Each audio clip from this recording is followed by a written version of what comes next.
Thank you very much, Brian, and good morning to each of you. I know some of you very well and some of you not as well. It is correct. I act as the ombudsman for the association, and I've thoroughly enjoyed that opportunity to get to know many of you better than I would have normally. The Career Booster that you are participating in today bears a lot of understanding, I think, and I'll begin by introducing you once again to our famous Code of Ethics. If you have not read the preamble, and I'm not saying that you would this morning, but the preamble has some specific language in it that it does address what we are doing this day. In fact, I'll just read specifically so you know what it reads. Now, the preamble is aspirational. It's not something that falls into those articles that you grieve on.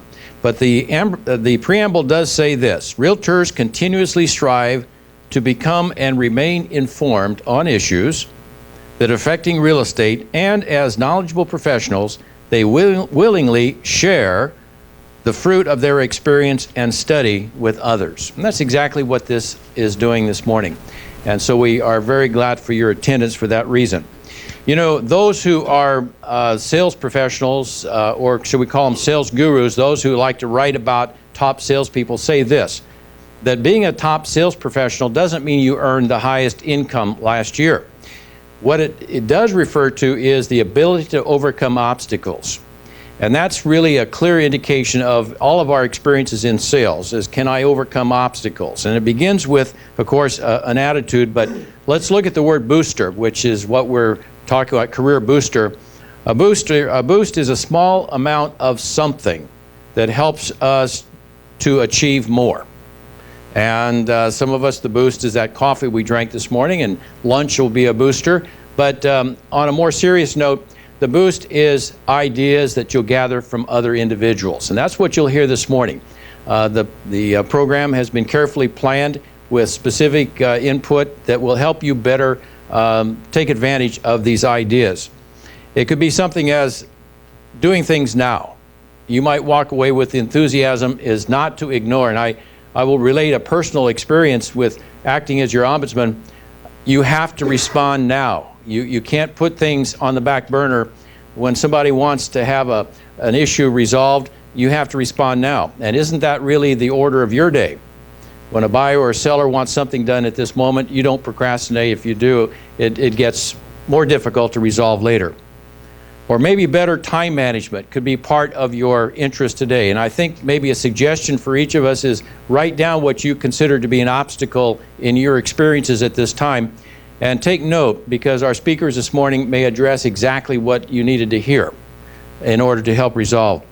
Maybe also just be genuinely nice and sincere, because that's one of your top attributes for all salespeople. You're easy to work with. So may I suggest this in parting with you now, and ask you to really enjoy this morning as it unfolds, is take a few booster attitudes with you. Number one, I'll give you 5 quick words. One is be enthusiastic. And I question, does it take energy to be enthusiastic, or does it take enthusiasm to be energetic? And I would say probably it takes energy to become enthusiastic, but whichever way it falls, consider acquiring that. Number 2 is be as efficient as you possibly know how. Because being efficient in your life's pursuit will reduce the amount of effort, and it will also, of course, reduce the waste. Number 3, excellency. Achieve the utmost best that you can. Be as excellent in your field as you know how. Finally, be an early starter. Now, that may not fall well. That may not ring clear to many of us, but start early, because your high productivity probably will be greatest the earlier you start on the issue. And finally, I put this down because I notice this in a lot of you. You're easy to work with. And if you're easy to work with, you'll be more productive. And you'll have other individuals coming to you with that idea. I enjoy working with that individual because they're easy to work with. So, welcome to you this morning, and enjoy it. And I'll turn it back to Brian now, and have a nice day. Thank you. Joe, thank you very much. All right. Well, we are going to bring up our first speaker of the morning. The topic is going to be technology, and he's going to bring up some tips to help you out. I'm not exactly sure what his presentation is going to entail. We don't get to hear all those details. We don't get to hear all those details prior to, but I'm going to go ahead and waste no more time and bring up Mr. Derek Sprague. So if you give him a warm welcome. It's all yours. The people that slept in are going to miss the most handsome speaker. That's for sure. Good morning, everybody. Thank you for being here today. My name's Derek Sprague. I think a lot of you know me. So anyways, first of all, on this technology topic, there's nothing that really qualifies me to talk about technology besides the fact that I'm young. I grew up around technology. That is a big difference maker. I work with my father, who's in the back room, who I can pick on today, which is fantastic because I was going to pick on someone else. So I mean, there's a difference between growing up around technology and understanding it versus trying to learn it, and that is a difficulty. So some of the top lessons to come out of today will be more of concepts to go and take that and try and use it in your business. It's not necessarily learning something today that you can go apply. It's learning how to work around the technology and just have the confidence to jump right into it. So just like Joe was talking about with efficiency and excellency, that's what everyone wants out of technology. It's something that can be a little bit more efficient with the work that you're doing, something that's going to make you look a little bit better. It's not meant to replace. It's definitely not meant to automate something that you were doing before. So a lot of people see technology as a way to, oh, I don't have to do this anymore because I've got the technology to replace it. No, it's still something that requires your personal touch, which is now important more than ever. So starting off with this, I mean, it's really easy to get lost in the new thing. So Apple Watch is the new thing, and everyone's jumping on board with that. There's constantly new technology. There's constantly something new. If you keep on trying to jump on board with the newest thing, you're just going to keep on getting lost. The goal here is to find something that works for you, something that works for your system, and stick to it. Because the best system that's working is the one that you're deploying every day. So I'd say the focus here, let's see here, I already talked about all this stuff. Let's keep moving on. Just jump right into this stuff. I'm going to talk about a couple specific things that have helped me in my business. If you guys use those, that's great. If you don't, there's other tools that work around the stuff that you use. So first of all, ZipForms Mobile. Who here uses ZipForms Mobile? Okay, let's get you guys rolling on ZipForms Mobile. So ZipForms is available for those that have iPads, Surfaces, Androids, all the mobile things. ZipForms is available as a free member benefit through the California Association of Realtors, and so it allows you to put your contracts together out in the field. Works well. It works as if you're sitting in front of your computer. So there's also training available for ZipForms. They have a CAR, California Association of Realtors, offers a forms tutor, which is more of a you and the computer trying to figure out how the forms work. They also offer training one-on-one over the phone. So for $25, they'll give you 30 minutes to go over whatever questions you have about ZipForms and work it out right there. So if there was something that intimidated you about ZipForms, that you wanted some personal training, $25 isn't a big price to ask to get that personal attention to get it fixed moving forward. So make sure you can get ZipForms Mobile from CAR. Really cool tool for putting stuff together out in the field. Realtor Property Resource. Who's heard of RPR? All right, a little bit better. RPR, for those that don't know, it's a free member benefit from the National Association of Realtors. And so what they wanted to do, it's a relatively new tool, and the goal behind it was to be a data aggregator, meaning they don't have any new data, any new information that they've developed themselves. They're pulling stuff in from the assessor, they're pulling stuff in from the MLS, they're pulling stuff in from other publicly available places and trying to put it all in one place so that you don't have to go to 5 different websites to find the information that you're looking for. So it's a really cool tool for looking at homes, trying to compare stuff, just something that pulls all the data in, put some demographics into it too. Really powerful tool. So I recommend you guys check that out and see if you can use that. Social media. Who here has Facebook? What about LinkedIn? Okay. And I feel like it's about to drop off. Who here has Twitter? Oh, not bad. So there's a lot of social media networks out there. And there's a lot of people posting pictures of their dinner on the social media networks. It's not, as far as real estate goes and using it as a tool, I mean, that's great. It's been a great resource to keep in touch with family and friends and stay involved in people's lives. Using it for business, the focus is more so to make yourself available to your clients, to be a resource for them, maybe post information, be responsible about the stuff that you post on there, be professional. I'd say that you're going to get a lot more on social media if you're a human being and not a corporate poster.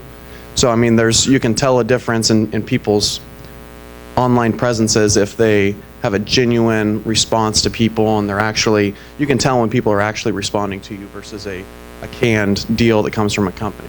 So when you're in these, be professional, but also be yourself would be a really good tip, in my own opinion, because people are going to respond better to that, and it's going to be a lot more genuine to try and keep in touch with your clients and stay in contact with them.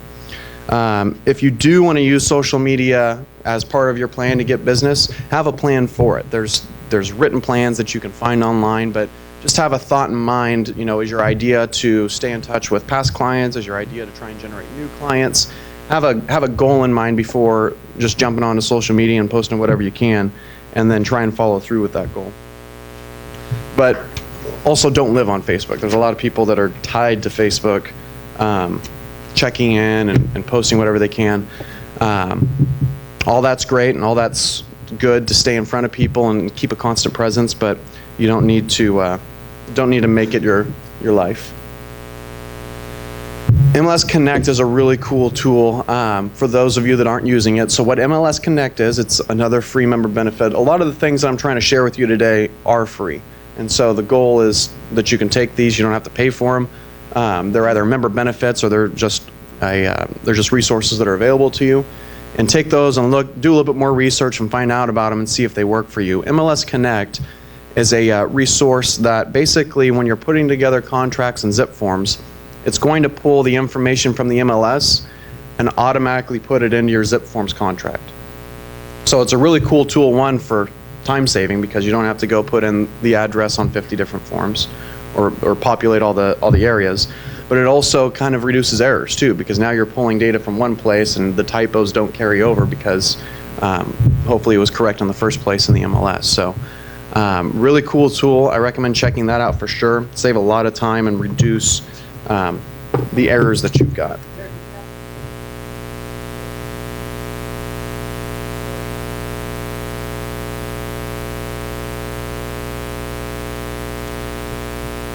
Excellent question. I think that's a good comment to put. It's a good question to ask CAR. It's above my pay grade, but it's a good comment and see what their response is and see if that's something they can do.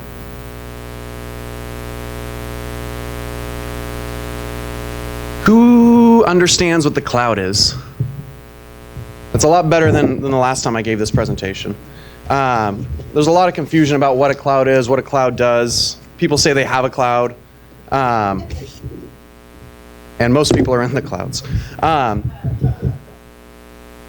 So my attempt at explaining what the cloud is and what it actually means, basically, at least what it means for my business, is just the ability to back up my files and get to them whenever I need. So there's a lot of tools for cloud resources, but what the cloud means in general, when people say saving it to the cloud, they're saving it on the internet. And so when I write a file, a Word document, I write a letter, I can save it to my computer, and my Dropbox or my Google Drive or my Microsoft OneDrive, whatever that program is, it's going to take the file that I save on my computer and it's going to save it online too. So then on my phone, I can use the same Dropbox, Google Drive, whatever, and say I want to pull up that file, and it's already saved online, it's going to pull it down to my phone. So the premise behind it is that all your files are stored online where you can access it on any device, which is really cool when you're out moving around and trying to be mobile in the field. You have the ability to do something on your work computer, go home, maybe you've got a home computer or a laptop, pull those same documents and they stay synced together. Like I said, there's a lot of different resources for them. I've jumped around between most of them, and personally, I've liked Dropbox the best. So if you're not using something right now, they were the ones that pioneered it, and they are probably the best at doing it as far as simplicity and just having it work well. I've used OneDrive, I've used Google Drive, I've used a couple others, but Dropbox has been my personal favorite. Digital signatures are a hot topic. It's one of the subjects that I'd really recommend attending a TUG for. Has anyone here heard about the TUGs that we offer here at the association? Cool. For those that don't know, TUG stands for Technology Users Group. It's a program that we do through the technology committee here. And what we try and do with it is basically teach technology, a single topic, with small group sizes. So that way it can be a lot more interactive and hopefully a lot more educational. So when it comes to digital signatures, there's a lot of questions, there's a lot of resources. I'd recommend going to one of the TUGs when we offer them on digital signatures, because they are really useful too. When you've got clients that are on the move and you've got people that you need to get a contract signed immediately, but they aren't available to sign it, you can use digital signatures as a way to get that signature and submit the deal. So I'm sure a lot of people have heard of DocuSign, heard of ZipLogic's Digital Ink. If you're not using that stuff, attend a TUG and just see what it's about. For those that do open houses, Open House Pro is a really cool tool for registering your clients. So essentially, it's basically a registry that you can put out at the front as people are walking in, logs people's information. You can have them answer certain questions like, have you pre-qualified? Are you in the market to buy a home in the next 3 months, 6 months, immediately, whatever it is? You can have them answer these questions, get that feedback, and then kind of use that as a tool to do a little bit more prospecting. So it allows you to put pictures. That's the picture of our office. So what it would look like if we were having an open house at our office, for example.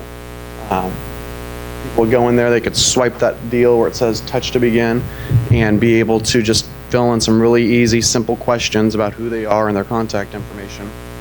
And then you've got that buyer lead registered for that house. So really cool tool, and it looks really slick and really professional. I recommend checking it out. I believe it's free on whatever app store or whatever you download your apps on, depending upon if you're an Android person or an iPad person. But it's free, and then they have a paid version too that has some extra bells and whistles depending upon what you're interested in. Couple other member benefit things that I wanted to go over with you. If you don't see the emails from the California Association of Realtors, there's a really cool trend with infographics. And infographics basically means taking information and making it a little bit more visual, because people seem to soak it in a little bit better if it looks really cool and really clean and put together. So the California Association of Realtors does something called One Cool Thing. And it's basically a way to take some data. They do it, I think, every other month. And they put out information that is good for your business, good for your clients, put together in a way that's really visually appealing. They've also got essentially a library of all the ones they've done for years, I think. So you can go on there, and if there's a topic that you're interested in, they've just basically got all the headlines in there. You can click, pull it up, send it off to a client, use it in your social media campaign if that's one of the strategies that you're doing. But a really cool resource.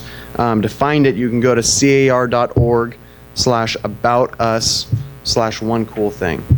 Just cool information with top 10 lists and videos to share with your clients.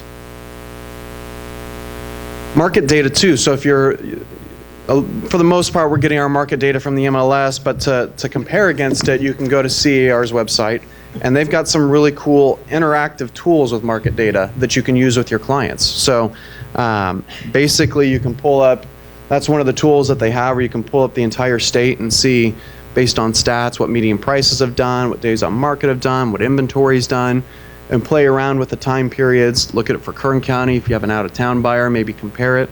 All this stuff's free. It's really cool to use as part of your presentations. We're getting a presentation here in a little bit about listing listing presentations. This is one of the cool things just to show some of the professionalism of our industry. That one you can find at car.org/market data. And I think within that site there's a lot of different market data options. And you can click on this particular one here is the interactive market data. So interactive market data allows you can see the slider on there, you can change the timing, you can change what pops up. It's really cool just to play with. It was car.org/aboutus/one-cool-thing.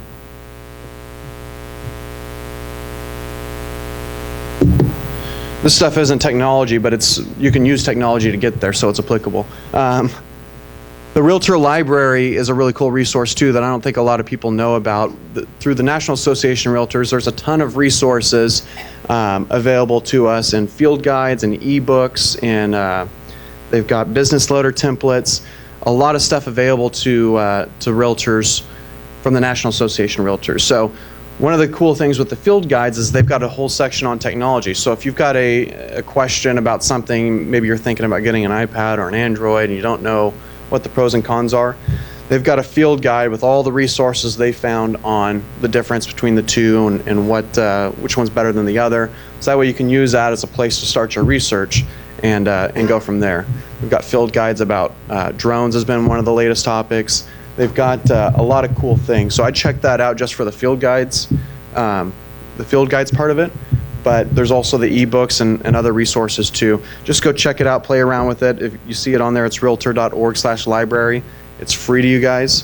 So check it out and see if you can use it. Last time I was here, I got one of the questions on the panel that we'll do around lunchtime was about customer relationship management. Who here uses a CRM? Okay. So CRM is essentially what people have heard of Top Producer. Top Producer is a CRM. Go Connect is an example of a CRM. Rethink, some of these other options. Top Producer is probably the most popular one that people have heard of. Customer relationship management is essentially a concept that relates to being able to put your contacts into a database and then relate to them as leads. So Top Producer, you put your clients in there and then it gives you some cues to maybe you haven't called this person in a couple months, you need to call them, or it sends some drip email to people and keeps in contact with them.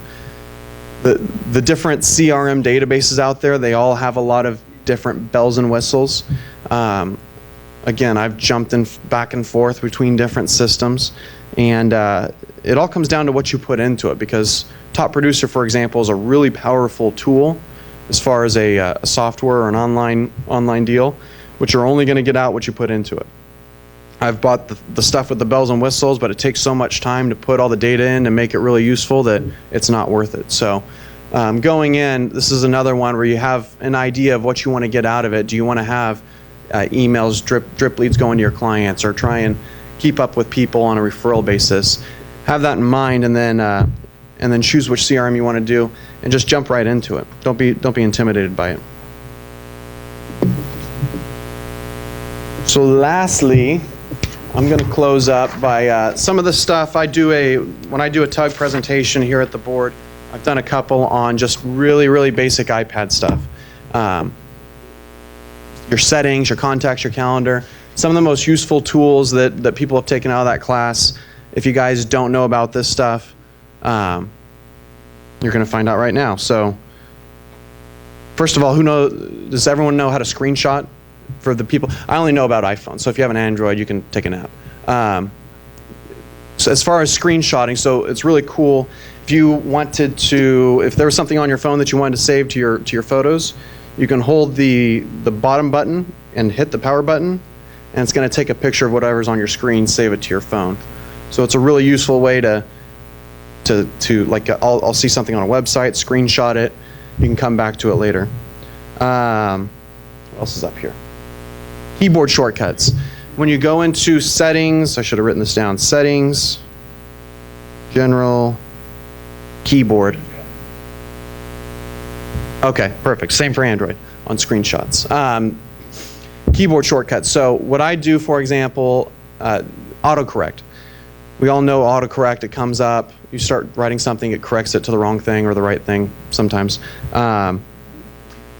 Keyboard shortcuts are essentially an autocorrect that you pre-program yourself. So for example, what I do, one of the keyboard shortcuts that I have is that if I write DREG, it autocorrects to my email address. So when I'm on a website, I don't have to type in my email address every time I go to log into something. So to get there on an iPhone, you would go to General, you would go to your settings, General, and Keyboard, and there's an area for shortcuts, and you basically can make as many as you want. If you wanted BFL to autocorrect to Bakersfield because you put Bakersfield in a lot, or if you, whatever, something that you constantly do, it's a really cool tool just to save a lot of time in that annoying way of going to put Derek and then go at, maybe I'm just being out of control. Use a passcode.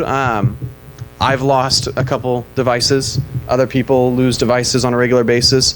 Keep in mind, you know, it's a little annoying to have to put in a passcode. It's a little bit easier now that they've got the fingerprint thing, but I've got all my clients' files on my phone. I've got all my clients' information on my phone. I've got all the information that anyone would need to do bad things, essentially. So it might be a little bit of a pain to have a passcode, but it's going to be important just to create a barrier. If someone did find your phone and said, "Oh, here's some cool Social Security numbers on a loan application," it's important just to protect our clients and protect ourselves. And lastly, moving apps and creating folders. So if you don't know how to do this already on a phone, or on an iPhone at least, if you put your finger and hold it on an app, it's going to make them dance around a little bit. You can move your apps around, or you can drag them on top of another app and create a folder to try and organize things. So I'm a person that's got a ton of apps. I need a lot of folders, or else it would be completely out of control. A good way to keep your phone organized, so that way when you go to look at it, you're not going to be completely lost. So hopefully that gave you guys a little bit of insight. I think the big thing that I want you guys to take away from this is just to not be intimidated by the technology stuff that comes about, because that's what I see as the biggest barrier to people. You're not going to break it when you go in and download a new thing or try a new thing. Just jump right into it. Don't have any hesitation. See if it's going to work for you, and if it does, jump right in. If it doesn't, then move on to the next thing. But don't be afraid to try things and try and make it efficient for your business. Any questions? All right. Thank you, guys.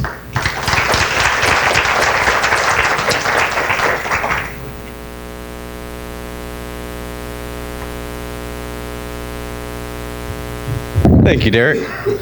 Well, our next speaker is going to be Ashley Weaver. It is on professionalism, which I'm sure we've all worked with an agent that could use this next class. So please help me introduce Ashley Weaver. Morning. All right, everyone do me a favor real quick. Can everyone stand up, please? Perfect. All right, take a deep breath in. Let it out. That was mainly for me because I'm very nervous. This is my first time speaking. Okay, we can have a seat now that you're all awake. My name's Ashley Weaver. I'm with Carpy Real Estate, and they've asked me to speak to you this morning in regards to professionalism. Maybe it's the suit, I don't really know, but you know, we're just gonna go with it. My hopes for you today, after talking with you, are that you're energized, right? This is a career booster. We wanna boost you up. We want you to be excited about your career. This isn't a job, it's a career. We're excited, we chose this, we got licensed for it, so you know what? Let's go out and do it, right? What does it mean to be a professional? Does it mean that we just put on a fancy suit and voila, we're all professionals? Well, no, not exactly. It's not that easy. However, the suit does help and it makes you look fabulous. So what exactly is the definition of it? The competence or skill expected of a professional. The key to quality and efficiency is professionalism. Now, those two words I put in bold letters because when we are out there doing transactions, they're key. Part of our success is giving quality service and being efficient at all that we do. It's just another great way that we market ourselves out there, and we need to keep that in mind. A professional is someone who can do his best work when he doesn't feel like it. So now I have a question for you guys. How many of you wake up every day, not some days, but every single day, energized, excited, and ready to work? Okay, great. No one raised their hands, because let me tell you, first lesson in being a professional is lying is not professional. We don't. But you know what? I have to tell you that some of those days when you go to work and you just really don't want to make those cold calls, you really don't want to knock on that door and get rejected by that FSBO that thinks that they can do this on their own and they don't need your help, and you're just not ready to take those calls that are coming in. But you know what? Some of those days, I can tell you, some of them have proved to be my most efficient, productive days. And those are the days that we have to remember that we can do this. And the sooner that we get out of that slump of feeling that rejection or feeling like, oh, I really have to do this again. No, the sooner we get over that hill and back up into it, and the sooner that you get that listing and you get that buyer that wants to go out and look at a $500,000 home, the sooner we get back up and do that, the better that we're going to be. So professionalism, I'm going to kind of break it down for you. A few different key points that when I'm thinking of professionalism, this is what I think of. And the first one that I have for you, bouncing on in, is attire. So what we're all going to do, as after the Career Booster, we're all going to go down to the mall. We're all going to get a credit card at Express. We're going to max out, and we're going to have a great time shopping and buying a new suit. Not really. But your attire is very important. The way that we dress, it says a lot about who we are, and it also sets a few different things for us, which is confidence is the first one that I think of. And when we have confidence, we're ready to work. We're dedicated, we feel good, we feel like professionals, and we're ready to get out there and do the job. And that's something that we really need to keep in mind here. I do have a little flyer that's posted in my office. I don't know if any of you guys have been over to my office, but one of the little flyers that I have up that says, I have an irrational fear of wasting a good outfit on an insignificant day. And that's just because when I'm dressed for success, I'm going to succeed. I'm going to take that listing. I'm going to get that buyer. I'm going to find them a house. It may take 30 homes, but you know what? It's going to happen. So that keeps me excited, and I hope that it does for you too. Let's see. Following down here on my notes. Ready to work. Attire gets your confidence going, it makes you ready to work, and it shows your level of dedication. The way you present yourself absolutely shows your dedication. It shows how serious you take this career and that you believe in putting in a little effort, and it will show to not only your clients, but to your brokers and to your colleagues. Because remember, those people around you, those are the ones that you're submitting offers to. Those are your friends and the ones that you're going to deal with during this transaction. So let's make sure that we keep that in mind. Next one I have for you, approach and tone. Let's think about that one for a minute. Approach and tone. According to Psychology Today, listen to these stats. 55% of communication is body language. So we're talking facial expressions, posture, and gesture. That's 55%. 38% is tone of voice, which, think about it, when you are emailing and texting, can they hear your tone? No. So how do they know what you're saying? Your tone and everything is 38% of how people communicate with you. And only 7% is words spoken. So when we are emailing and texting, we need to be very careful because communication is key.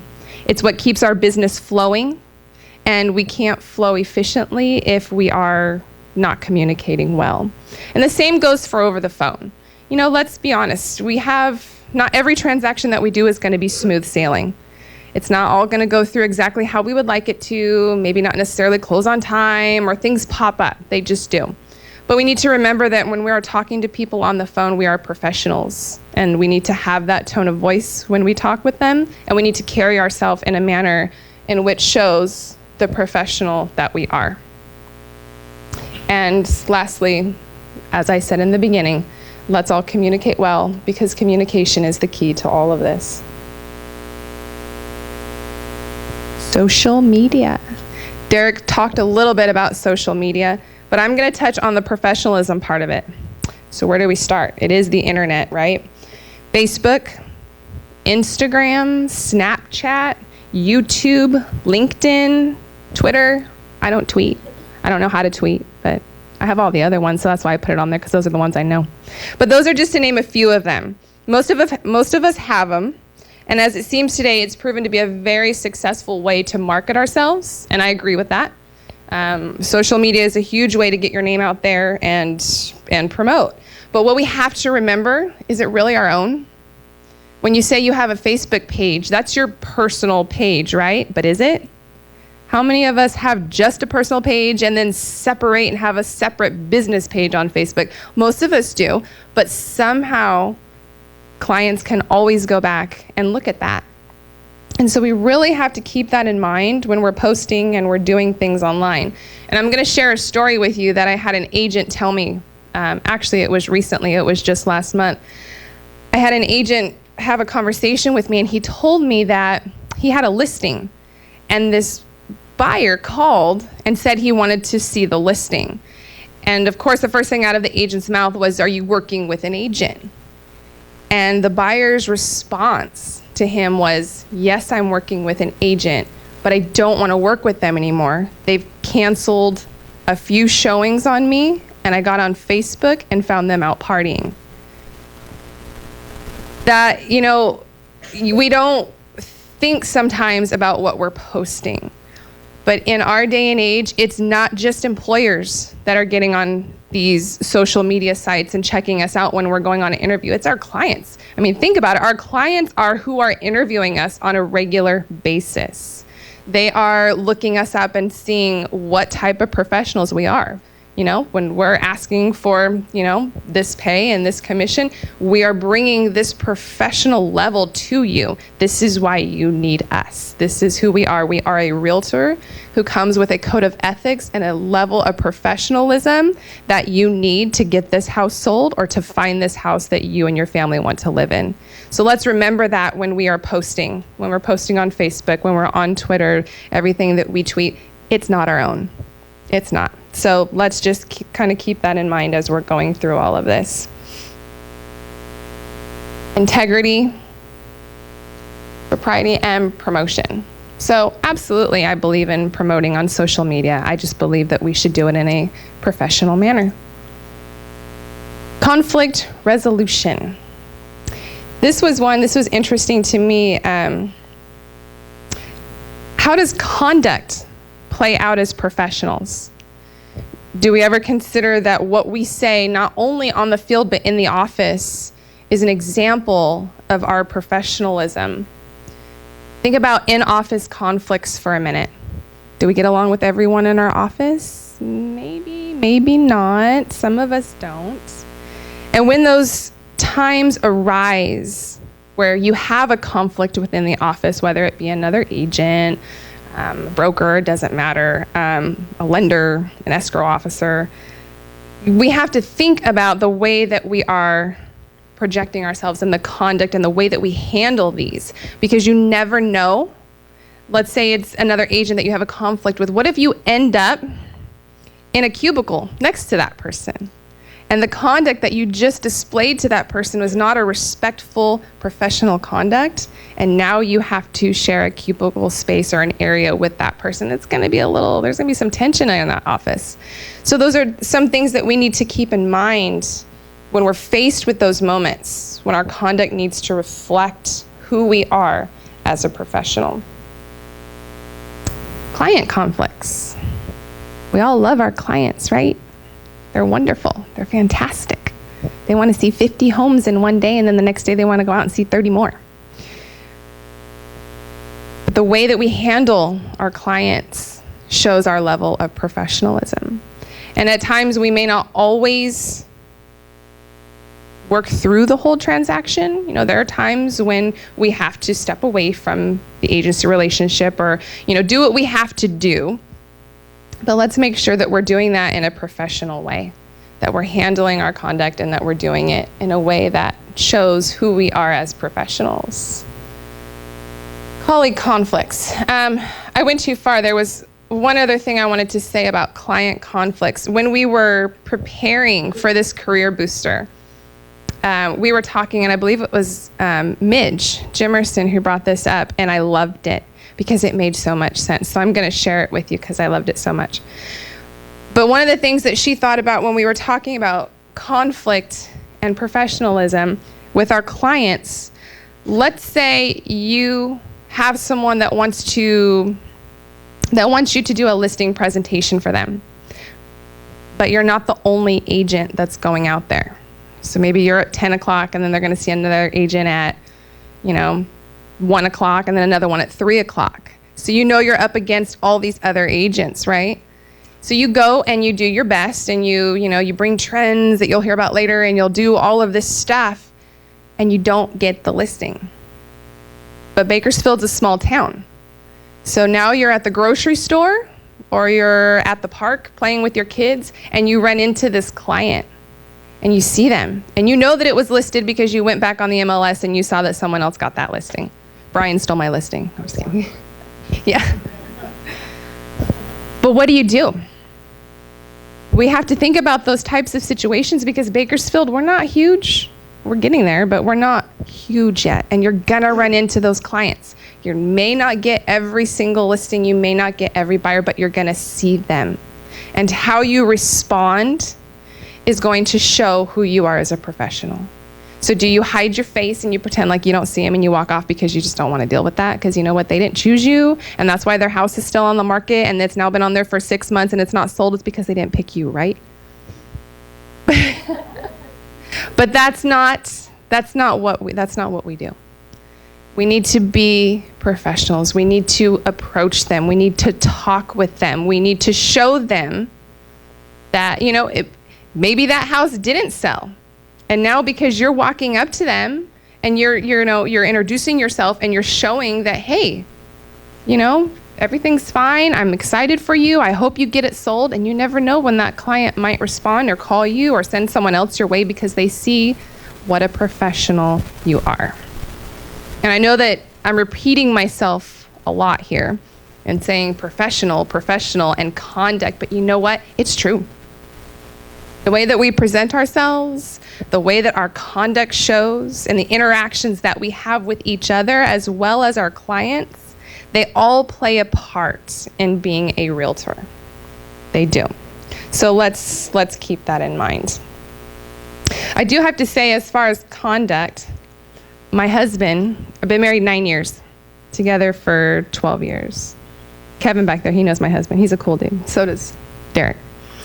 My husband always tells me 3 things, so I'm going to share them with you.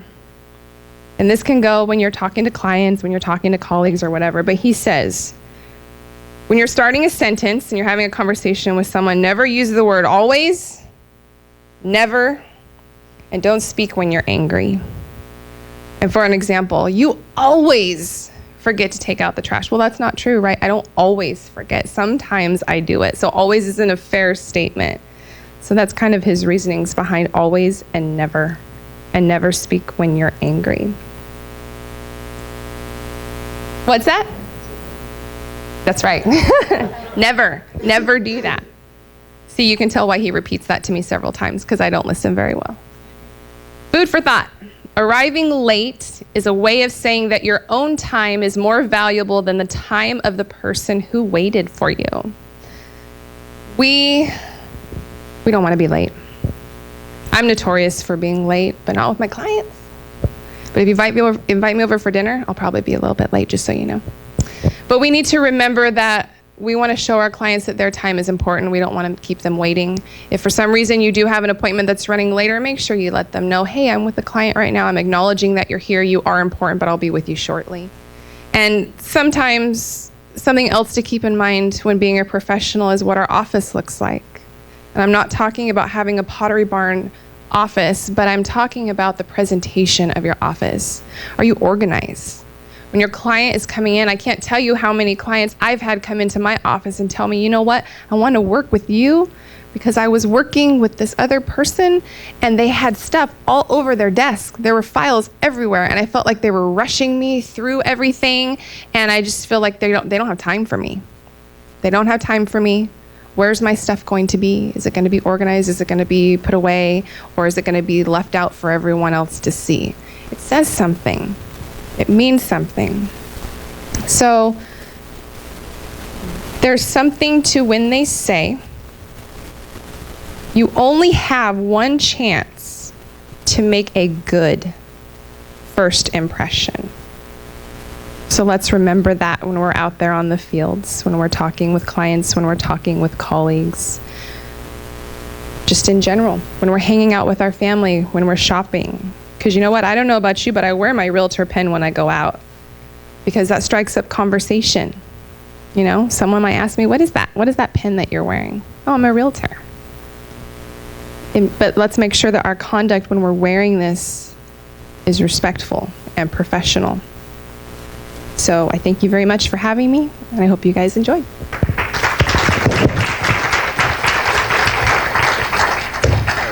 Without further ado, I am going to bring up Bart Tipton. He is going to again talk about prospecting and marketing. So Bart, you ready? And turn it over to you.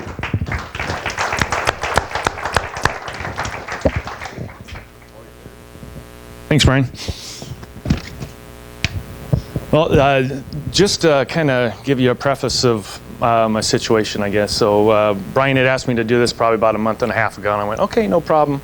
I changed phones in the meantime, and it was on my calendar, so he called up yesterday. He said, what can I do as far as to help you out with the presentations and your slides? And I went, good question. So I'm not going to have the technology of Derek. We don't have any slides, so we're just going to probably wing it and talk from the hip today. They asked me to talk about marketing and prospecting, and probably everybody knows there's a difference. Prospecting is actually going out searching. Marketing is having people come to you. So I'm going to touch on what kind of things that we're familiar with, and if you have any questions, that's fine. Raise your hand. In the meantime, I'd rather have an interactive audience than just me up here blowing smoke the whole time. I guess the first time, the first thing, can everybody stand up just for a second? And then when I say a number, you guys can go ahead and sit down. So this is just kind of, because real estate's such an easy profession, to be in. Who closed a deal within the first month of them getting your license? Go ahead and sit down. Okay, who closed a deal within 2 months? 3 months. They're dropping like flies. How about 4 months? Dang. 5 months? 6 months? Okay, 6 months and longer? Well, that's me too. Yeah, it took, and I guess it's not me, Tracy is my wife, so we're a team, but we were agents for longer than 6 months before we closed our first deal. And that was kind of an eye-awakening experience, going, oh my gosh, what did we do? We were in a profession before. We stopped that, and we both went in, got our license. She's 2 numbers ahead of me, so that's the competition we have. But so getting into that after having a secure income for years, and then going into that. In the meantime, we had to figure out a game plan, how we going to close deals. So I think the biggest thing and the big topic I'd like to talk about is just marketing yourself. And that's kind of how, what we felt. We've been doing it for 5 years. We've had our license. So I think the big thing is set a goal of where you want to be and be comfortable with it. So I know when we first started, there's a lot of, facets to real estate. I mean, there was REOs was a huge, portion of the sales that were going on. We didn't have connections with banks or anything like that, so that was pretty much out for us. Short sales, that was another thing. It was pretty much at the time when we started, it was 33, and 33% of that short sales, banks and stuff like that. And we had started, after the big boom and the bust. So a lot of real estate agents had already been kind of weeded out from the glory years. And so we started when there wasn't so many people available. But yeah, so we The short sales, that was kind of tough because we didn't know how to do that also. So we kind of focused on our niche that we wanted to do, and that was kind of a higher end real estate. So there's not a whole lot of $1 million homes in Bakersfield, so we'd probably still be starving, you know, if that's the only thing that we went after. So, but we did try to get a hold of the market, and I think marketing yourself is the most important thing about that is know your market and be the expert in it. So, and that's what we kind of, you know, as far as what we did to try to do it. And knowing your audience. So probably for the first 2-3 years, Tracy and I we'd just take a Friday afternoon off and go look at homes. We would schedule, you know, 12-15 homes on a Friday afternoon, and that was our thing to do. Because, you know, we were new to real estate, we didn't know very much about it until you get out there and actually see what homes are like inside and get to know what the values of it. That makes things a whole lot harder. So be the expert in the field. That's what we went for, and I think that probably is one of the things that helped us the most, you know, get our foot in the door and, you know what the market was. Be known in the area. We didn't, you know, say, okay, Bakersfield, here we come. You know, we picked a little portion of Bakersfield, which we started in Northwest, which that was because we lived in the Northwest and it was our neighborhood. So I don't know what Ashley would have to say about, you know, the professionalism about sweatiness, but when I was going out, that's how we started, door knocking. I was out there door knocking, you know, 4 hours a day, and it was 100 degrees, I remember sometime. And the first buyer I got was because she felt sorry for me because I was sweating. And I had sweat dripping down my back. And she goes, oh my gosh, this guy must be a hard worker because he's out there sweating to death. So I don't know if that's professionalism or not. So I don't know if that's frowned, but it's hard work. I mean, that's the biggest thing is getting known in your area. So I know I'm probably preaching to the choir to most of the, you know, the agents that have been around for a while, but for the new people, that's kind of, you know, how we started. The open houses. You know, once we kind of, I don't know, who likes to do open houses? That's one of my favorite things in the whole world. I love open houses. And Leslie's going to be talking about that later today, and I know she's really good at it too, because, you know, when we have a property next to us, she'll, you know, hey Bart, you know, and, you know, we've got competing listings, but she goes, hey Bart, let's get more people to this. Let's have a joint open house. So we have 4 or 5 open houses together, which works great because, you know, as competitive as, you know, everybody's kind of a competitor against each other in real estate, unfortunately. And we still have to work together and be nice to each other. So that helps a whole bunch. But using the open houses, as far as I would try to just do an open house in, you know, just one section of Northwest Bakersfield and do another house. We would kind of use and abuse the house. Thank goodness we had a really nice homeowner that would let us do that. But we would be there. We get people coming around. You know, hey, how are you doing? 2 weeks later, you know, a different group of people be coming around. You know, how you doing? After, you know, a couple months, we start seeing, you know, and have another listing in the area, the same people came around. So it wasn't a lot of, oh, awesome, let's meet up. I'm going to be your buyer's agent right now. It was more of a slow play and getting to know and developing a relationship. So that's the big thing. I never held an open house because I wanted to get a buyer right there. But to go out and meet people, I mean, whatever, I mean, as far as marketing, it takes a lot of money to go out and put yourself out in front of a lot of people like that. But on the open houses, you've got people coming to you for free. I mean, and a lot of, you know, agents, if you don't have listings or anything like that, I used to ask people, hey, can I sit your open house?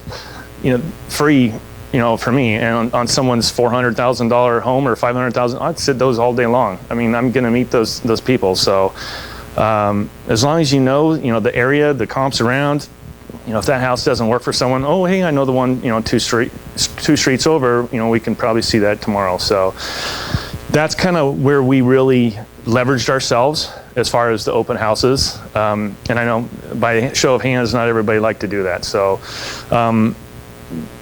there's a lot of stuff I guess we did that I don't like, including public speaking. I don't like public speaking either, so that's not so fun. But some of the things that when you put yourself out in an uncomfortable area, that's usually kind of where you're going to expand yourself and go and learn from what you're doing. So this, when Brian asked me to do this, he goes, well, just talk about what you know about, marketing and prospecting. I said, well, I don't really know what we do right, but I know what we do wrong or have done wrong. So that's kind of hopefully what I can lead on for you guys to learn too. And so I wrote down a book of everything that we've done wrong. Oh, yeah. That was my prop. That was my one funny prop today. So, but yeah, we have done a lot because marketing is an expensive thing. Prospecting, not so expensive. And we've done a lot of mistakes and learned from it. And, I know what works for us. Derek, one of the things that he said in his speech was stick with it. And that's probably, when you find something that works, stick with it. And that's kind of a big point for us too. We've been all over the place, just trying to figure out, what works. And, it's usually like the 80-20 rule. So, or the 20-80 rule, whatever it is. You get 80% of your productivity from 20% of what you do. Trying to find that 20% and really go to it is, a really important thing. So,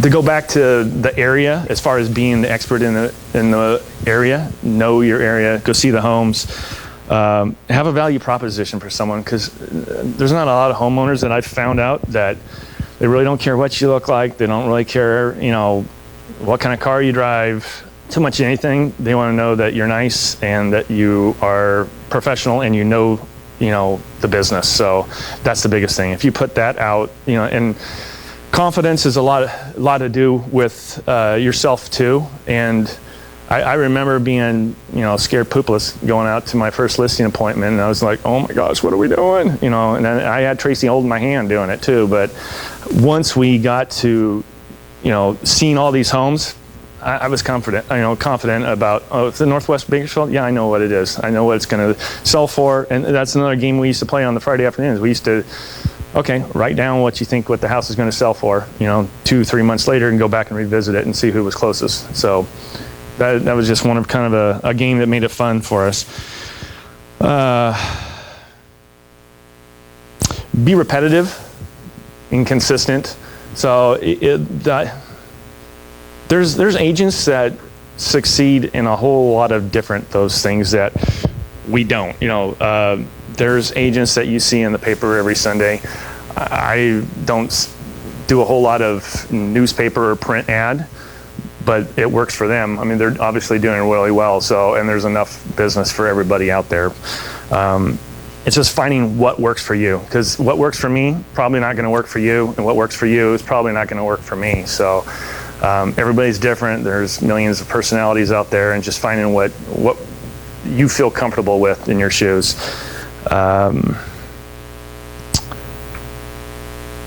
Branding yourself, that's probably, finding the niche that you want to be in is probably one of the most important parts. Start small and grow. Like I said, we started in a little section of Northwest Bakersfield, and once we started feeling a little bit more comfortable in there, spread out a little bit in the Southwest. And there's still sections of town that you ask me what a home value in a certain section of town or a price range, I wouldn't have a clue. I mean, I try not to be like the jack of all trades. I try to be the master of one as far as know that market and what I do. If you spread yourself way too thin, it gets to be, it's tough. You can't really, and no one can really know it all. Training, I went long ways. We started with a company that did lots of training at the beginning, and we were in class, 2 hours a day for probably the first 4 months, and we learned a lot, and we just dove into it. As far as other stuff that we learned from, I tried to be a sponge the first 3 or 4 years. I'd read every little real estate book there was. If anybody hasn't read The Millionaire Real Estate Agent, you probably should. I've probably read it 2 or 3 times. Not that I've, followed it to a T, but boy, it has some good, ideas about it.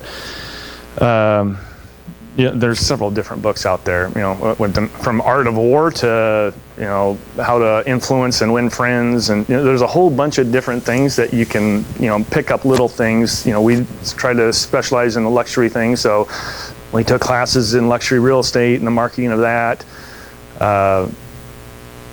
Just a lot of different stuff out there if you can read the books. And usually as far as marketing goes, like I said, that's kind of cost prohibitive for some people, especially just starting out. But usually when you think of something or like a category, like let's say cleaners in town or grocery stores, there's usually like 1 or 2 names that pop up in your head instead of 20 different people that you see. It's the people that are usually in your face. Oh, cleaners. Oh, that's Today Cleaners, or Well, see, I guess that's one person that comes, one thing. So if you want to be in that top position, stick to it. You get your focus correct, so you're the one that people think of. Because most people don't think of 3 or 5 people.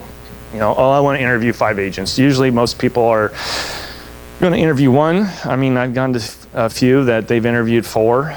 And that's nerve-wracking. But, most of the time, the more you're prevalent in that community, usually that they're just going to interview 1 person. So, and again, I know I've beaten a dead horse, but study your market, know it, because that's kind of like one of the most important parts. If you're the expert in the market, that's, you're the one that they're going to call. If people go, oh yeah, I see his, signs all over the Northwest, driving by, that's a good sign that they're probably going to call us, or, and the biggest thing is, on the open houses also, follow up. I remember Mondays used to be hectic because we'd get a list of people, names from the open houses, and it was handwritten letters, notes to everybody. So thank you for dropping by. I appreciate it. If you have any other questions, feel free to give us a call. So that was our Monday thing to do, is following up with people, put them in the database. So they'll get, like Derek said, you get drip campaigns, so they can just, you're going to get in front of their face all the time. So not so much that you need to do it, not everybody's going to buy tomorrow or the next month, but we've got people, oh yeah, I've seen your stuff for 3 years and we're finally ready, so we called you. So it's in your face all the time. Consistency. Just a couple of the other things I guess I wanted to talk about. I kind of briefly touched on the door knocking. Like I said, that's where we got our first buyer. I mean, it's tough, but I knew that neighborhood really well too, and it was my neighborhood. So it was always, if you have a neighborhood, you can say, oh, hey, I'm your neighbor. I mean, I'm probably about 1.5 miles away, but I'm still kind of your neighbor. I used to go up to every door, and this is tough because not everybody is very receptive to door knocking. But I tried to come up when I was walking up to that door. I'd probably play a little game with myself. As okay, figure out one thing you can talk to this homeowner about their house. Like, oh boy, those are beautiful roses, or something. You don't have to be corny, but just find something that you can relate to with that buyer. And you don't be pushy. You don't say, oh, buy from me or sell from me or something like that. But just know them that you're available to answer questions and leave your card. So that's our first thing that we started. Open houses was probably the big thing that we ended up kind of where we spread our business out the most. Direct mail, we do a lot of direct mail. That gets expensive, and you better be committed to it, because it's not something you want to do. If you put a mailer out to 10,000 people once every 6 months, probably not going to be too effective. Once every month for 6 years is probably going to be pretty effective. But just keep in mind, we started small and then expanded. We looked at it as a business, and as soon as we got our first paycheck, we didn't go, oh hey, it's been 6 months, let's go out and spend it. It was reinvest into the business. So, and we had to buy enough macaroni and cheese and hot dogs for the kids anyway. So, but yeah, it's reinvest back into your business as far as that. So we took a portion of, most of the stuff that we did and set it aside for marketing, because marketing is kind of a pretty important part. To get your foot in the door with people, I mean, you've got to be nice, professional, follow up, and know what you're doing. But to get your foot in the door, you've got to, find a way to get it in there in the first place. Internet, that was another thing that we spent. Not some of the stuff we really kind of didn't. I don't know if anybody's familiar with like Tiger Leads or anything like that. Some people that works for. It's a lead generating website, and basically when someone goes on that, you get their phone number, their email address, and we were chasing leads. It was probably a month just to have that system, and it was paying for itself, but we were running circles, trying to catch those leads. So that was a tough one. A couple other lead generation. I'm sure everybody that has their real estate license gets a phone call. Oh, hey, I've got a buyer in your area. Are you willing to work with them?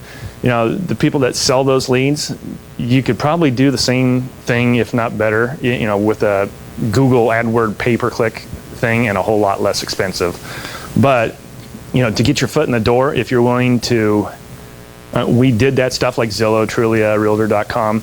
We would pay that up front as far as, okay, well, let's stick with it and see what happens. And they pay for themselves.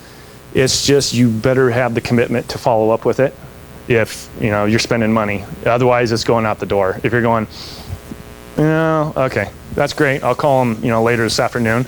Most of those things, all the statistics say, you call them within 5 minutes. If you get a 90% response rate from that. After that, it goes down exponentially. You get about 0% if you wait 6 hours. So to following up on those leads, if you're newspaper, again, some agents are really prominent in the Sunday paper, and it works great for them.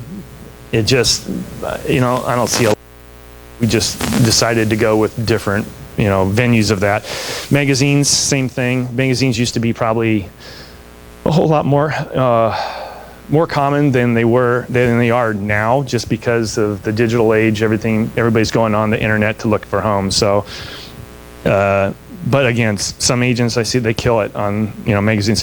But those are the agents that are consistent. So as long as you're consistent, that's going to work. Phone calling, like cold calling. Never done it. It's worked well for a lot of people. I know some people that, again, kill it. They'll do expireds or for sale by owners.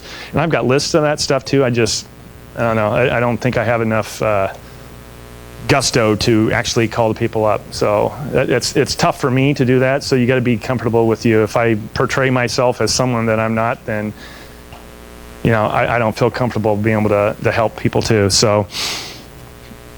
But some people, do really well on that. And then there's radio, there's television. Again, that's getting pretty expensive, and you better, be consistent with it. Otherwise, it's wasted money. So pretty much have a game plan and saying, okay, I'm going to try this out for 6 months and see if it works. And again, on the buyers and sellers that you get, I know it seems pretty easy, but just make sure and ask them, hey, how'd you hear about us? So you can have a good feel back of where your money's going. If no one, has said anything about, well, I saw you in a magazine, well, I went, okay, well, that's great. Let's continue that. Because another commission, there's another, $10,000 or something like that. So, and referrals, that's probably the cheapest way too. So just get your sphere of influence and have them market for you. That's probably the easiest thing. There's, some people I see out there that's just, it's a one and done. They go, oop, cash the check, and they don't follow up with people. That's probably your easiest source of referrals, keeping in touch with people, over the years. You get one buyer. We've had one buyer turn into like 5 sales in 6 months all of a sudden, and they have family members, and I'm like, wow, you know, who would expect that? But if you treat someone nice and respectful and you follow up and, you know, do everything you can while you're doing it, word spreads like wildfire. And I think outside the box, that's a tough one too. Like I said, we tried a lot of different things and not everything worked whatsoever. We did a lot of foolish stuff, but you always try to separate yourself. You know, there's agents that, you know, seasons of life, you know, that help in active communities. That's a niche. You know, higher end real estate, there's one. You know, that probate, there's a whole bunch of different ways to get into stuff. Just use and abuse what you're comfortable with, and then you know, market yourself as the expert in there. And then as far as thinking outside the box, that's the tough one, because you always want to be the person that comes up with something new. And there's a lot of real estate agents out there, and if you don't separate yourself, and you're going to get blended in with everybody else, so you want to make sure that you stand out somehow. And that's kind of the big thing as far as, you know, doing your neighborhood. So that's about it. Our next speaker is going to be talking about trends. I can honestly say I have made a successful career from this gentleman by not listening to him. I'm just kidding. I have made a successful career by even doing half the stuff this man knows and what direction he tells you to take your career. He's very involved with a lot of different things, and he's even my father. So, David Knobb, and if you guys give me a big welcoming to him.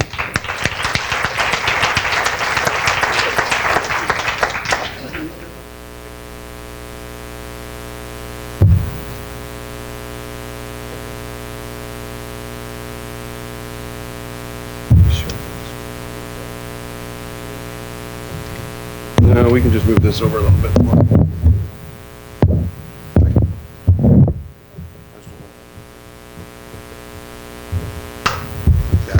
Yep. You don't need this.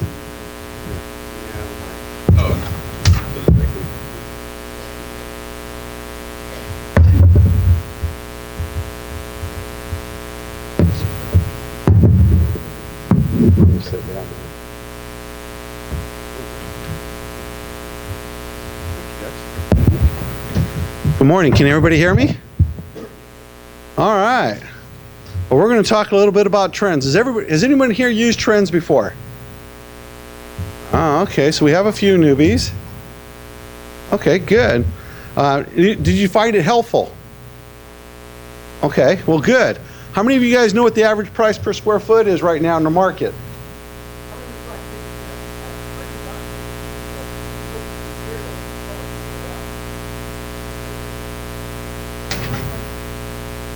On the second page, we're at $122 a square foot. And what's important about that is what's happening in the last 2 months. We were back in February, or January, we were at $117 a month. And then it jumped up $2 a month. And then it jumped up another $2 a month.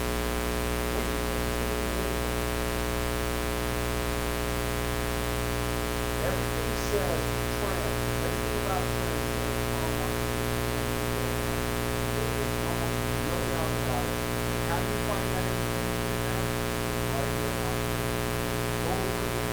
I'm also going to tell you how you guys can use this in your own presentation.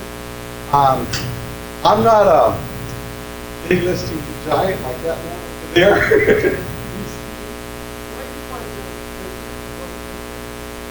But one thing I do know, if I take the time to do my presentation and I do it correctly and I use trends, I've never not practiced. I am 100% with trends. And there's times where I take shortcuts and I don't do the homework.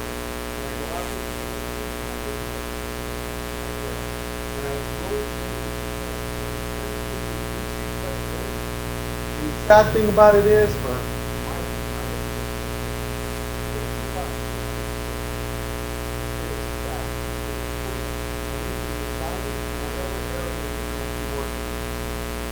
are we in a seller's market or buyer's market?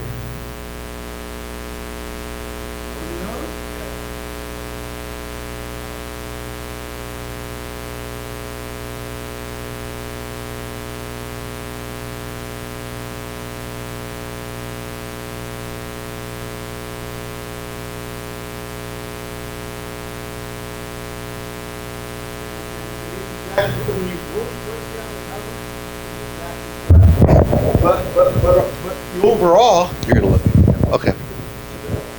Okay, no problem. But the overall, we are in a seller's market. If you take everybody across the board, we are still in a seller's market. And a big indicator of that is right on the very first page. Do you see the red line up here? And the red line recommends is pending. The green is number of listings, and sales are the blue. If you'll look, we went from 634 pendings in February all the way up to 922 in just 1 month. And that's also an indication that we are going to be, it's more of a seller's market because there's going to be less inventory next month. And that's my projection and my prediction based on this. And a lot of these properties haven't closed yet, but they're going to be closing. And we will get all those numbers out. Now, the bad thing about trends, and I like to tell everybody about this, is it won't come out until about 4 or 5 days after the end of the month. So April will come up and it'll be over. In about 5 to 6 days, it'll finally come up and give you April numbers. I would like it to be live or to date so that I could look at it today. To me, that would be a better program. It would be better useful for my business, but it doesn't work that way at this point in time. So one of the things you need to know about trends, it's real easy to work. There's several things you can look at.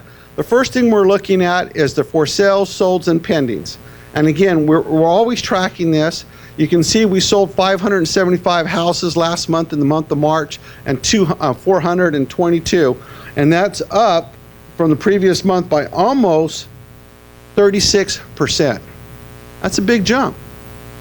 But of course, we are coming out of what? Our slowest months. Don't you agree that November, December, and January are typically slow months?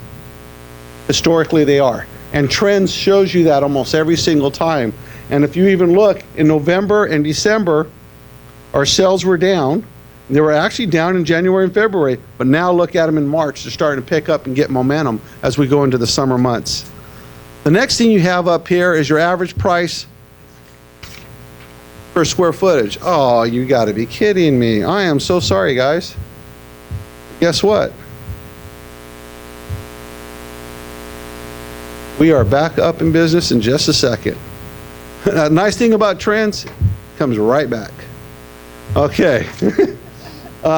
Here's our average price per square foot. And then again, we were talking about how it took the dip in December. It took a dip in January, and now it's starting to come back. Again, it kind of shows you by our times of our sales and our pendings and our inventory. It all kinds go hands in hand. Next one that we're going to talk about is days on the market. Another thing that you need to really watch for, sorry about that. Another thing you need to really watch for is the days on market. And the reason, you know when we had all the short sales and there was the days on the market was actually, it would say like 80, 90. And we knew that wasn't right. But you can actually take this system here and you can break out the short sales, you can take out the REOs, and you can do it just based on a generic sale or an equity sale. And then you can give it a better perspective. And this will let you do that. And I'm going to go over some of those things in a few minutes. Also, you have the selling price versus the listing price. And so that's telling us that we're selling for 96% of list price. Does that mean some of these properties are overpriced? Probably, because sellers are getting so confident that they're overpricing their properties. But at the same time, the price per square foot's going up.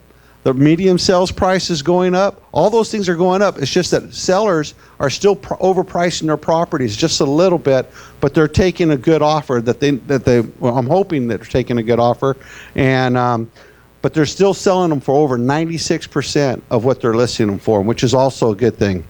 The average sales price right now you see in the green is $275 across the board, and the actual sold price is $207. Has nothing to do with our medium sales price at all. Here's days on the market, and that's a big drop. And we're down to 2.6. And we were at 3.6, and that's based on closings. Now, here's another thing. Absorption rates. I know one person in this room knows about absorption rates. Anybody understand absorption rate? Basically what an absorption rate is, if you take the number of sales or a number of listings, compare it to the number of pendings, there's an absorption rate. Just like you do days on the market, just like you do inventory, you're expecting a certain amount of percentage before you're out of inventory. So if you come up here and you come over here to absorption rate, based on closed sales, we're at 38%. What's beautiful about this system, if you don't know an answer, you can come over here and you can get a quick. And it gives you all your answers and tells you everything you want to know about absorption rates. But here's the most important part, is right down here. As a rule of thumb, an absorption rate is less than 16.67 indicates a strong buyer's market, while an absorption rate greater than 33.33 indicates a seller's market. So, with that being said, if we have 38, what do we have? And now here's the one that's going to really jump. Because the rate stays the same, but let's look at pendings. Based on pendings, our absorption rate is 60.9% right now, across the board. I had a property just listed, and I thought I listed it high at $119,000. We just went into escrow at $130,500, all cash. Going back to what Kevin said earlier, between 0 and 200,000, there's a market out there, and everybody wants it, and so it's going to sell a little quicker. You can probably put those prices up just a little higher and get more value or get a higher price for your seller than you can if you're dealing with a 400,000 or a 500,000 because there's less buyers. Everybody understands how to get onto trends? Across the board, when you just, yes sir. Right up here, can you see that? Right up here, they have several items here you can pick on. You can do months of inventory based on closed sales, pending sales, or absorption rates. Yeah, they have different versions, but this particular one on this here is on the month of inventory. It is just set up for absorption rate. But when you go, like, for example, let's go back over here. Well, you have for sales versus solds and pendings. You can change that and do different things. You can just do sold, pendings, and new listings. And you really need to play with this. You need to go in here and spend some time with it. But here's the best thing about this. Anything you want to learn how to do, you come right here and there's classes on it.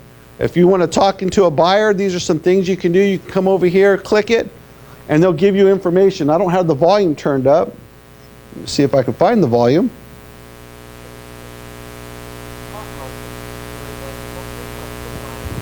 For sale, the seller is in a better negotiating position. Neutral market. There's a 3 to 6. And so you can bounce around in here and just grab whatever you want, chart elements. And they'll give you information on chart elements. If you want to talk to sellers, click here, and now you're talking to sellers, and you go in here and pick, and you can talk about a hot market.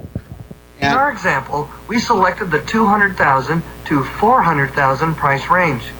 The closer the average sold price is to the average list. It's easy. It takes you just a few minutes. Each one of these little audios take you about 1.5 minutes to 2 minutes. But they explain to you everything you need to know about trends. And it's really quick and it's easy. In our example, oops, hang on. I got to get back out and get back in, sorry. Okay, now, when I do trends, I work on the areas and I don't use zip codes. And the main reason is because of 08. Obviously, if you're going to use 08, if you're dealing with something in Oildale, you want to use area 21 and 22, maybe 23. But if you put in 08, you're going to get area 61, and obviously that's not comparable to the Oildale area. And so that's the main reason why I try to go with areas.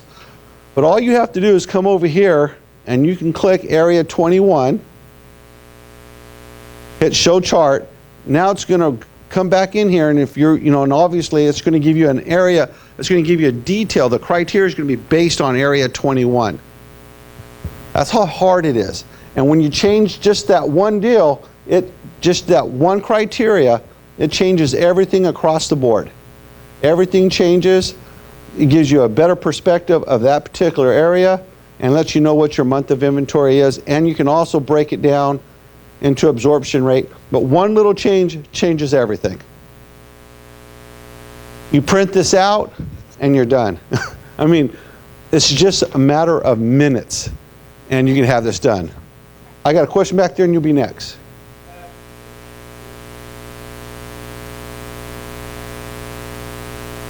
Do you see the graph that you have right there? That's right off the PDF. So, okay. I think it looks good. Okay. All right. I haven't played with it that way, but I'm sure you could. With PDF Expert now, you can go in here and you can delete all this stuff and you can put your company emblem on there and everything else and really make it look nice. And yes, you could do that. So I heard, and you'll be next. No. That was, okay, she was right behind you?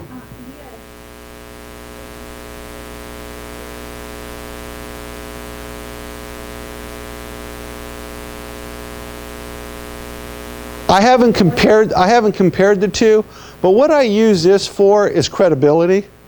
And what I mean by that, when I turn this in, when I do my presentation, because that's what we're talking about today is presentation.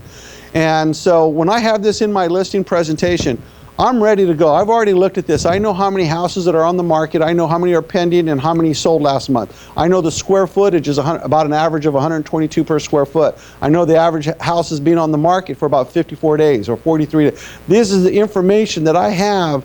So when I'm talking one-on-one with my seller, it gives me instant credibility. And they look like I spent hours pulling up research and doing data, and it only took me 2 minutes. That's why I think it's this is a tool that you need to be using, and hardly anybody uses this tool.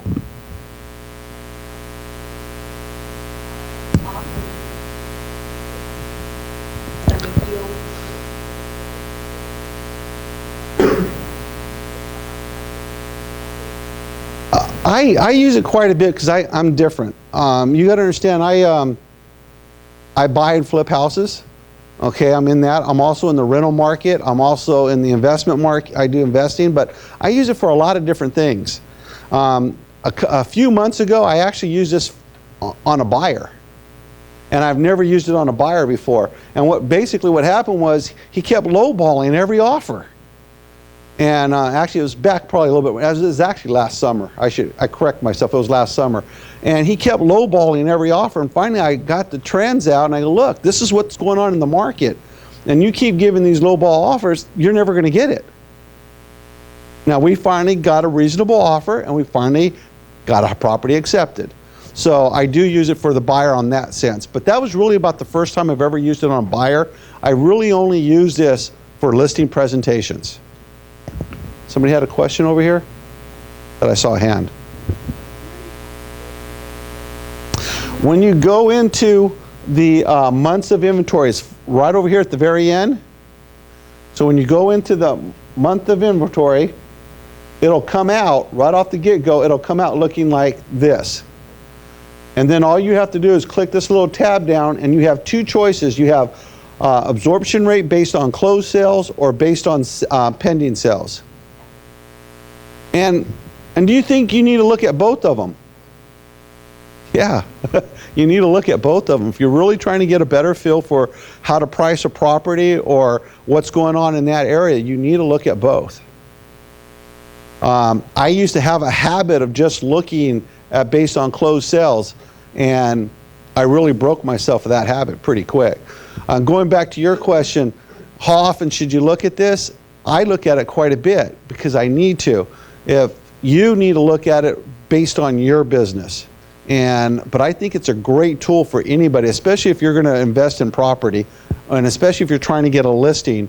You go in there and you have this information ready and you customize it for their area. It's going to give you the leg up. I guarantee it's going to give you a leg. Matter of fact, I'll make a bet with anybody here. Any of you who call me up and say, Dave, I'm going to go out and go for a listing, and I'm going to use Trends. If you don't get that listing, I'll buy you lunch.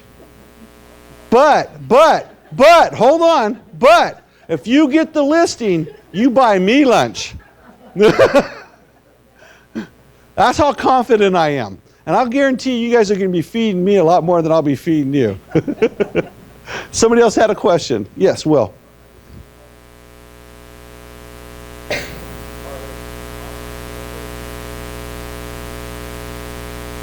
Yes, it's basically when you look over here to the left, you have areas, you have like zip code, okay?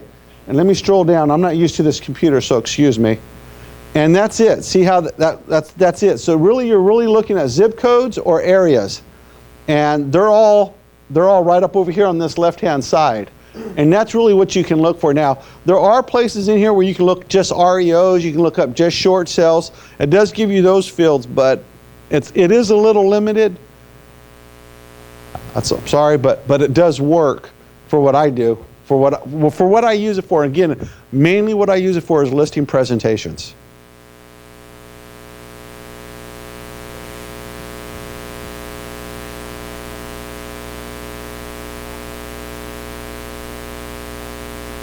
Well, no, it just depends on the property and where I'm dealing with. If I'm dealing in an area that's again, REOs down. I think we got down like 3% now, 4% REOs in our inventory.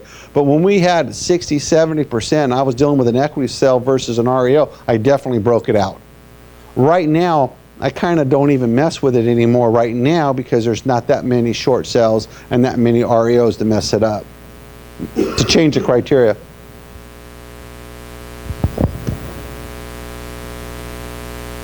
How did I do what? How do you get into Trends?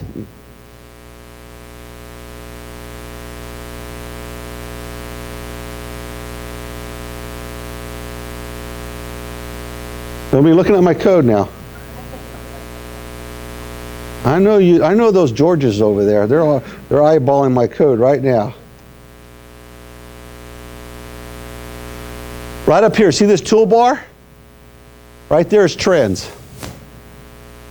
You come in here, you click that, and you are in. And then you start customizing it after that. To go out and do a report, if you scroll down, I'm sorry, I apologize. You got right up here, you can print, email, but if you just go to print report, you'll come over here to the left, you'll pick out what you want. And again, I do this all the time, so it's real easy. What you guys are seeing right now is, come on, I need to make this bigger. Hang on just a second.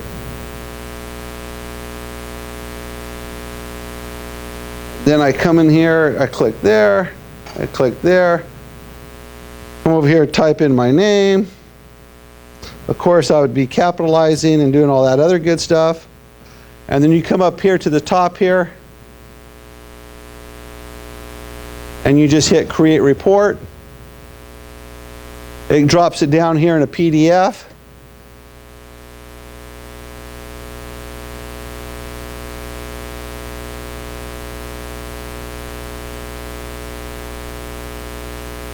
And that's what you guys have. And this morning for this class, what I did was I got up this morning, I sent Cindy an email. It took me literally took me less than 2 minutes. Just sent her an email, she printed it out. She did all the hard work. It took her longer to print it and set it out here. So Cindy needs a big hand.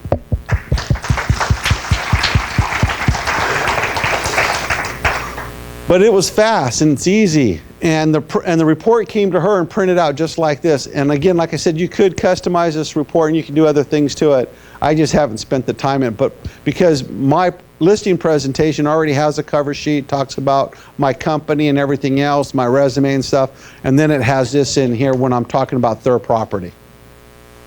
Any other questions? How much more time do I have? None. Am I right on? Well, thank you guys.